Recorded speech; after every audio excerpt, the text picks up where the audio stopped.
தூத்துக்குடி நாடாளுமன்ற தொகுதியில் போட்டியிடுவதற்கான வேட்புமனுவை அண்ணா திராவிட முன்னேற்றக் கழக வேட்பாளர் சிவசாமி வேலுமணி மாவட்ட ஆட்சியரும் தேர்தல் நடத்தும் அலுவலருமான லட்சுமிபதியிடம் தாக்கல் செய்தார். புனித ஜோசப் ஆங்கில பள்ளியில் 2023-2024 ஆண்டிற்கான மழலையர் பட்டமளிப்பு விழா விமரிசையாக கொண்டாடப்பட்டது. தூத்துக்குடி நாடாளுமன்ற தொகுதியில் போட்டியிடுவதற்கான வேட்புமனுவை அண்ணா திராவிட முன்னேற்றக் கழக வேட்பாளர் சிவசாமி வேலுமணி மாவட்ட ஆட்சியரும் தேர்தல் நடத்தும் அலுவலருமான லட்சுமிபதியிடம் தாக்கல் செய்தார். தூத்துக்குடி நாடாளுமன்ற தொகுதியில் அண்ணா திராவிட முன்னேற்றக் கழகம் சார்பில் போட்டியிடும் வேட்பாளர் சிவசாமி வேலுமணி முன்னாள் அமைச்சர்கள் SP சண்முகநாதன், கடம்பூர் ராஜு, சீதா செல்லப்பாண்டியன் ஆகியோர் முன்னிலையில் மாவட்ட ஆட்சியர் மற்றும் தேர்தல் நடத்தும் அலுவலர் லட்சுமிபதியிடம் தனது வேட்புமனுவினை தாக்கல் செய்தார். பின்னர் செய்தியாளர்களை சந்தித்த அண்ணா திராவிட முன்னேற்றக் கழக வேட்பாளர் சிவசாமி வேலுமணி தூத்துக்குடி நாடாளுமன்ற தொகுதியில் தன்னை எதிர்த்து போட்டியிடும் திராவிட முன்னேற்றக் கழக வேட்பாளர் கனிமொழி மீதான வழக்கு உச்சநீதிமன்றத்தில் நடைபெற்று வரக்கூடிய சூழ்நிலையில் விரைவில் சிறைக்கு செல்லும் நிலை உள்ளது என்பதால் தூத்துக்குடி மக்கள் தங்களது வாக்குகளை வீணாக்காமல் அண்ணா திராவிட முன்னேற்றக் கழக வேட்பாளரான தனக்கு அளிக்கும்படி கேட்டுக்கொள்வதாகவும், மேலும் வேட்புமனு தாக்கல் செய்துள்ள நிலையில் இன்று முதல் பிரச்சாரம் மேற்கொள்ள இருப்பதாகவும், நாளை மாலை தன்னை ஆதரித்து அண்ணா திராவிட முன்னேற்றக் கழக பொதுச் செயலாளர் எடப்பாடி பழனிசாமி தூத்துக்குடி VVT சிக்னலில் நடைபெறும் மாபெரும் பொதுக்கூட்டத்தில் பங்கேற்க இருக்கிறார் என்றும் அண்ணா திராவிட முன்னேற்றக் கழக வேட்பாளர் சிவசாமி வேலுமணி தெரிவித்தார். எதிர் வேட்பாளராக போட்டியிடக்கூடிய திமுக வேட்பாளர் உச்சநீதிமன்றத்தில் விசாரணை எடுக்கப்பட்டுள்ளது. தூத்துக்குடி மக்கள் மிகவும் படித்தவர்கள், சிந்திக்கக்கூடியவர்கள். விரைவில் அவர்கள் எதிர் வேட்பாளர் அவர்கள், திமுக வேட்பாளர் அவர்கள் சிறை செல்ல வாய்ப்புள்ளது. ஒவ்வொரு தூத்துக்குடி மக்களும் சிந்தித்து தன் வாக்குகள் வேஸ்ட் ஆகாம, அதாவது வீணாகி போகாமல் அண்ணா திராவிட முன்னேற்ற கழக சின்னத்தில், இரட்டலை சின்னத்தில் வாக்களிப்பார்கள் என்று நம்புகிறேன். நாளை மாலை 4 மணிக்கு VVT சிக்னலில் கழக பொதுச் செயலாளர் எடப்பாடியார் அவர்கள் தூத்துக்குடி வேட்பாளராக என்னை ஆதரித்து மாபெரும் பொதுக்கூட்டம் நடைபெற இருக்கிறது. அந்த மாபெரும் பொதுக்கூட்டத்தில் அனைத்து திட்டங்களும் பொதுச் செயலாளர் அவர்கள் அறிவிப்பார்கள். புனித ஜோசப் ஆங்கில பள்ளியில் 2023-2024 ஆண்டிற்கான மழலையர் பட்டமளிப்பு விழா விமரிசையாக கொண்டாடப்பட்டது. இந்த விழாவிற்கு எடிசன் மருத்துவமனை நிர்வாகி மருத்துவர் நித்யா ராகேஷ் தலைமை வகித்தார். பள்ளியின் தாளாளர் அருட் சகோதரி மார்க்ரெட் வரவேற்புரை நிகழ்த்தினார். பள்ளியின் முதல்வர் அருட் சகோதரி பெர்னத் நன்றி தெரிவித்தார். இந்த ஆண்டு விழாவின் மைய பொருள் அற்புதமான அதிசயம் என்ற தலைப்பில் நிகழ்த்தப்பட்டது. இதனை மையமாக கொண்டு குழந்தைகளின் கலை நிகழ்ச்சிகள் நடனம் மூலம் நடைபெற்றன. விழாவினை அருட் சகோதரிகள், ஆசிரியைகள் மற்றும் பணியாளர்கள் இணைந்து முன்னின்று நிகழ்த்தினர். கலை நிகழ்ச்சிகளுக்கு பிறகு மருத்துவர் நித்யா குழந்தைகளுக்கு சான்றிதழ் வழங்கினார். இறுதியில் மாணவிகள் தேசிய கீதம் பாட விழா இனிதே நிறைவுற்றது.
நான் பார்க்குற ட்ரெண்ட் பார்த்தீங்கன்னா, இப்போல்லாம் பேரண்ட்ஸ் பார்த்தீங்கன்னா 2 பேரில் யாராவது ஒருத்தர் கண்டிப்பாக ஒர்க் போகிறாங்க.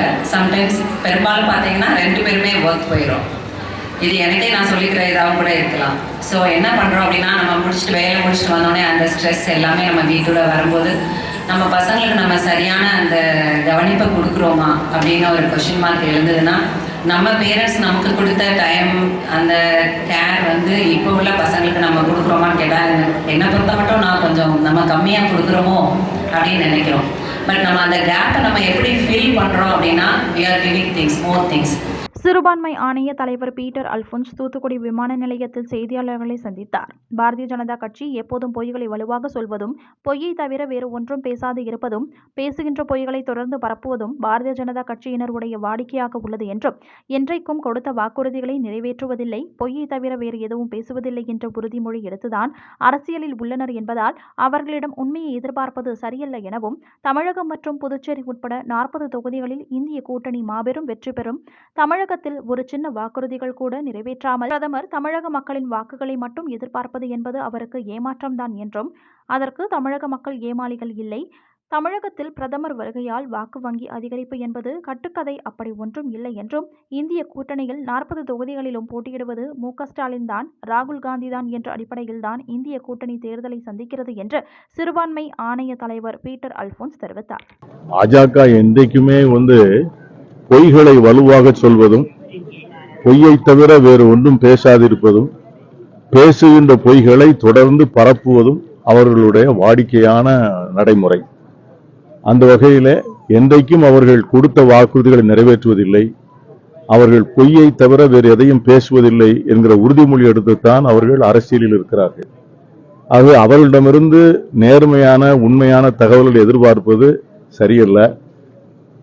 தமிழகத்திலே நாம் புதுவை உட்பட 40 தொகுதிகளிலும் நிச்சயமாக இந்தியா கூட்டணி வெல்லும், மகத்தான வெற்றி பெறும். தமிழகத்திலே பாஜக காலூன்றுவதற்கான வாய்ப்பே இல்லை. தமிழகத்தினுடைய 8 கோடி மக்களை முழுமையாக புறக்கணித்துவிட்டு எந்தவிதமான ஒரு சிறப்பு திட்டங்களையும் இங்கே வழங்காமல், குறைந்தபட்சம் வெள்ள நிவாரணத்திற்கு கூட எந்தவிதமான உதவியும் செய்யாமல், அறிவிக்கப்பட்ட ஒரு எய்ம்ஸ் மருத்துவமனையை கூட இன்னும் ஒரு சின்ன கட்டிடப் பணியை கூட துவங்காமல் ஒரு பிரதமர் தமிழக மக்களிடமிருந்து வாக்குகளை எதிர்பார்ப்பார் என்று சொன்னால் அவர் நிச்சயமாக ஏமாந்து போவார்.